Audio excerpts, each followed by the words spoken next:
Hey, this is X2 No Relief. Stupid subtitle, I know.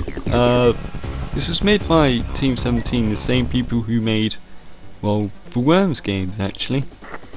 So, what is X2 No Relief? Well, it's a horizontal shoot 'em up actually. Team 17 were actually renowned for doing great arcadey style games before Worms on the Amiga.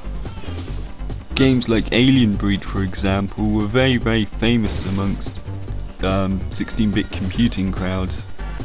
But enough about that, more on to this game. As you can see, it's a horizontal shooter, and a very nice looking and sounding one at that.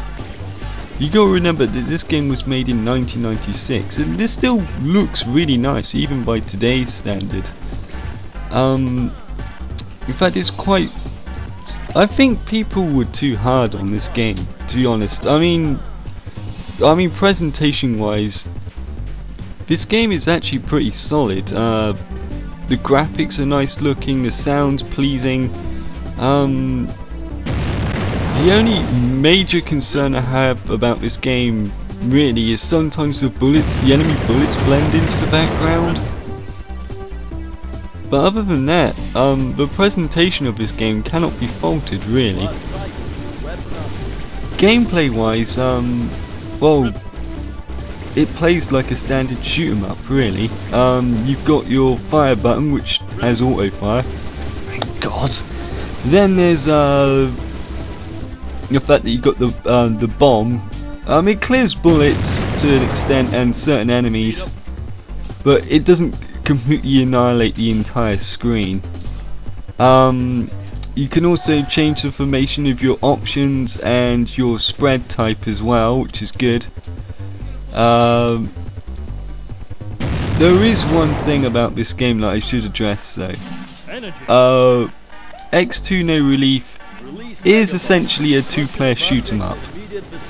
What do I mean by that? Well, this game is primarily designed for two people.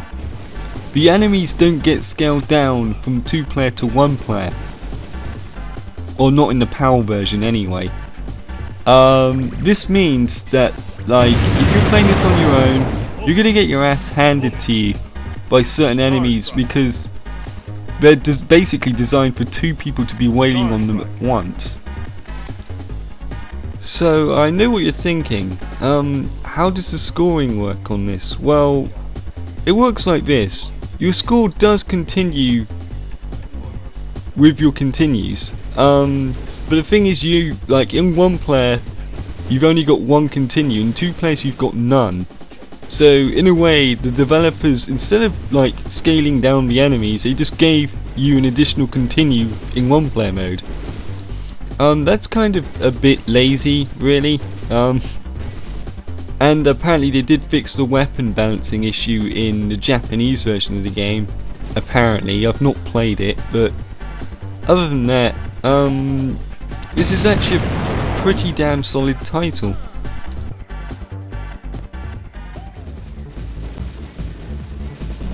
Okay, this is level 2, and this will probably demonstrate what I mean by the weapons being slightly underpowered.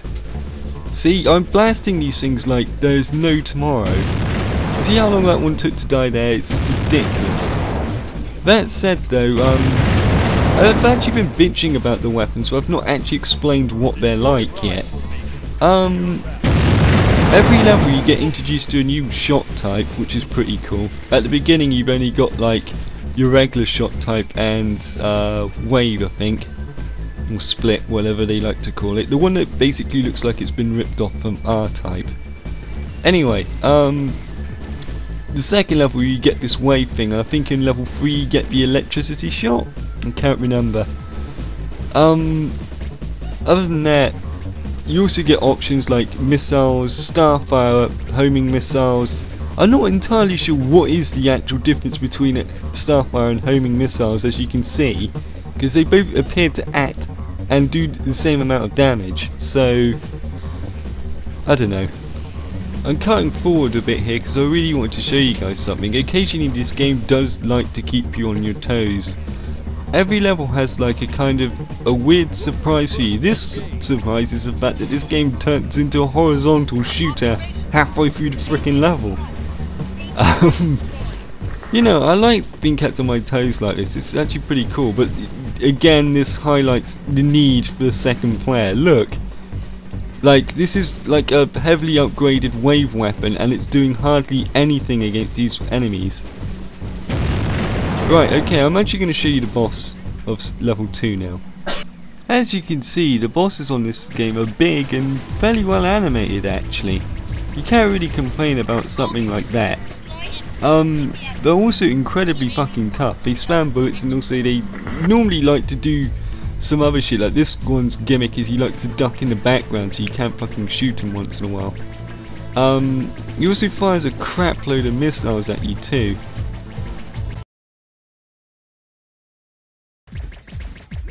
Right, I think I got this guy on the ropes.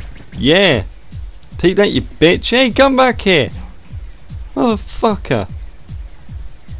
Come on, come on, come on, come on! Oh shit! Oh, that's a lot of missiles! Oh fuck! God damn it! Ah! Jesus Christ! Yeah, okay, this is kind of nutty. Yeah, you said the explosions were bad.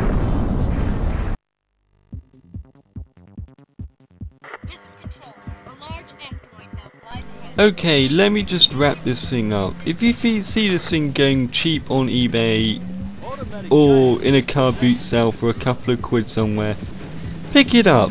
It's not the most polished shoot 'em up in the world, but it's certainly a very fun one to play.